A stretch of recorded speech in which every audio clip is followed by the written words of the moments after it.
One of the major struggles of the coaches I work with is that they can't be present. They are always thinking about what's next, whether that's career progression, qualifications or CPD, the stage of the season or Olympic cycle they're in. This leads them to being stuck in their head when they get home, meaning they aren't showing up for their partner, their children or themselves. A performance staff member from the English Premier League told me working 24 hours a day, 7 days a week was down to poor governance by me and the sport management. The roles didn't allow me to see my kids. My kids always said to me, "Dad, why are you always on your phone?" Even when I'm at home with them, I'm not at home with them. What this boils down to is a projection into the future which shows up as underlying anxiety. When we cannot bear those anxious feelings and don't have any capacity to tolerate difficult emotions, we look to find solutions to our discomfort, aka overthinking and seeking distractions to numb ourselves. This was massively for me in my past. In this video, you're going to learn the 3 phases of being. You're going to learn making the 80-20 switch, and you'll learn 3 strategies to help you regain your center and become more present. If you're new to the channel, I'm Richard. I guide senior male performance support staff to go from feeling lost in improving athletes at the expense of themselves to finding their personal freedom within sport or finding their own exit strategy. Now, if this resonates with you already and you're seeking to change your quality of life, it's important to know what stage you're at. Download the free workbook, The Path Ahead. You can find it in the description below. This 15-page guide is ideal for senior male performance support staff. You'll learn the 7-stage process of change in relation to you and your life, and you'll have real examples for performance support staff helping you identify with clarity where you currently are. And please subscribe to the channel as it will help this content reach more and more staff that need it.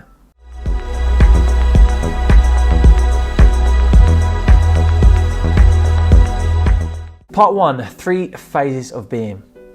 So, mapping this out, there are only 3 places you ever are.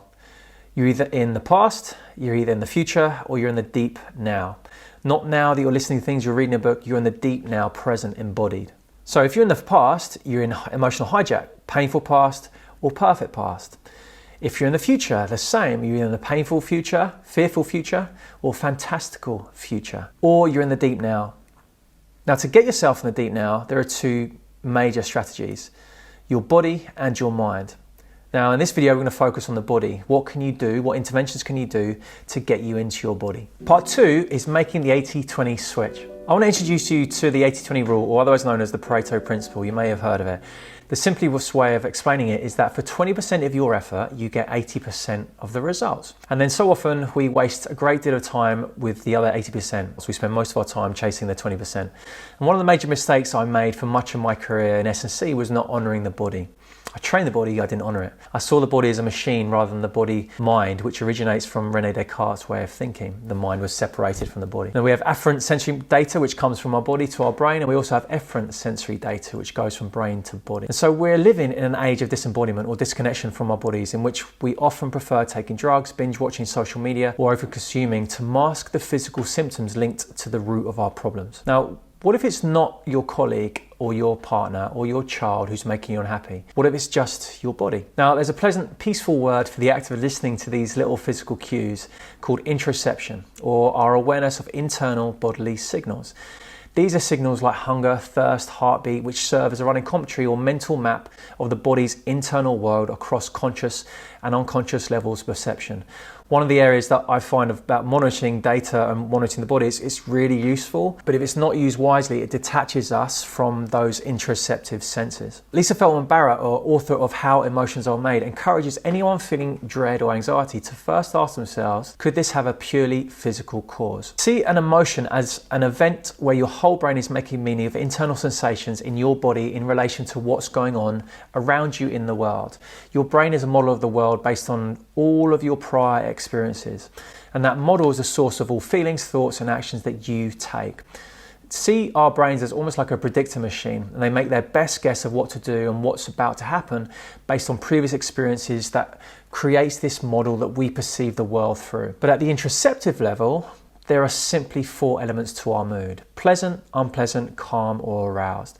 You're either positive or negative. That's the interoceptive realm. And it's just one of those 4 areas where we feel one of them. The next thing we do is assign a word or thought form to that feeling. And you experience the world through these colored glasses. But understanding this can be a source of wisdom that helps you to make better, wiser choices. For me, it reinforces the need to prioritize my self-care and self-regulation, which we'll dive into in part 3 of this video. The The truth is that thinking affects feeling and feeling affects thinking. Without developing awareness of this, you're missing out on a massive amount of information that is guiding your thoughts, feelings and action. Our culture, Western culture, technology and medicine have progressively made us into poor interoceptors. So moving from behind your eyes into our body allows us to refine and be more effective with the time we spend within our heads, helping us become more present. Part 3, 3 strategies to help you regain your center and become more present. The first one is strategy of chunking uncertainty. The problem with not being present is that our minds are on repeat. We just can't change from the same level the problem occurs on, because otherwise we'd all tell ourselves to just stop thinking. When your brain is working to evaluate the changing environment, so looking to decrease that uncertainty in some way as fast as possible, it enters a hypervigilant threat monitoring mode to reduce the problem.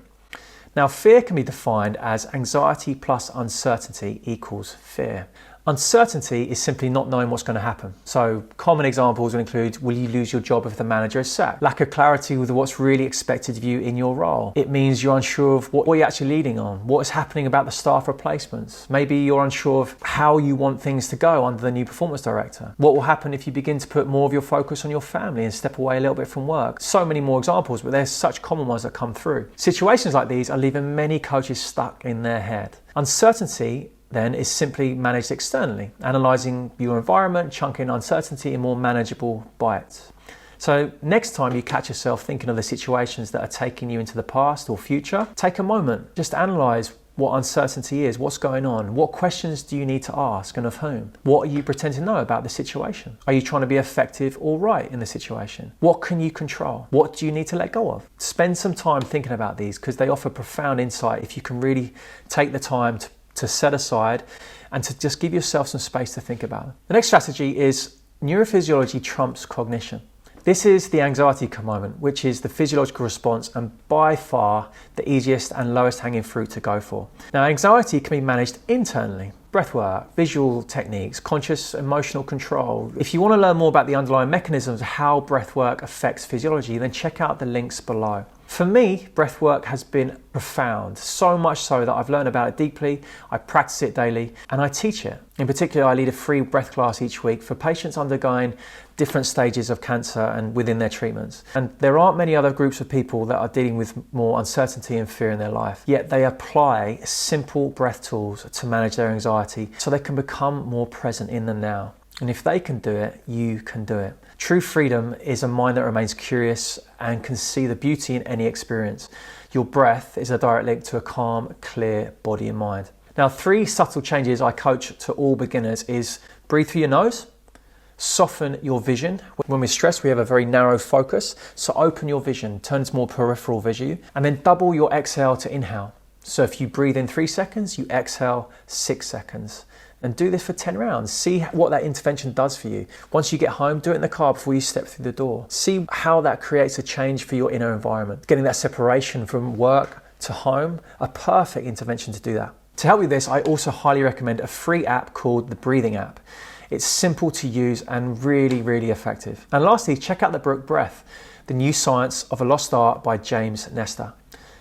Getting into and maintaining heart-brain coherence is one of the most powerful interventions that you can do, yet so many don't train it. It improves not only your ability to be present with yourself and the people that matter to you, it improves your decision making, it improves your influencing others, it improves your creative thinking. Now, mindset tools are crucial, but neurophysiology trumps cognition to train your state of being. The third and final strategy is develop the skill of awareness. If you're not training the skill of focusing your awareness, you're letting the external environment control you. People say to me sometimes that they can't meditate. So that to me is like saying you need to lose weight before you start exercise. Awareness practices such as meditation are not about being quiet. It's about maintaining your focused, relaxed body despite the distractions around you. And the purpose of meditation is to slow down your brainwaves and get beyond the thinking, analytical mind. And so what I want you to understand is that you already know how to do this because you do it every single day. The simplest part or simplest place to start is to just sit for 5 minutes and watch your thoughts. Do not be them. So are there patterns you can spot? What's happening within your body? And so this step is really to train yourself to become aware of who you are being, to shine a light on your unconscious automatic thoughts, behaviors and feelings, and to become so conscious that ultimately nothing will slip past unnoticed, which takes time and practice. See that practice whilst holding the fact of don't criticize yourself, don't judge yourself, don't blame yourself. Just make a game out of it and noticing everything about you.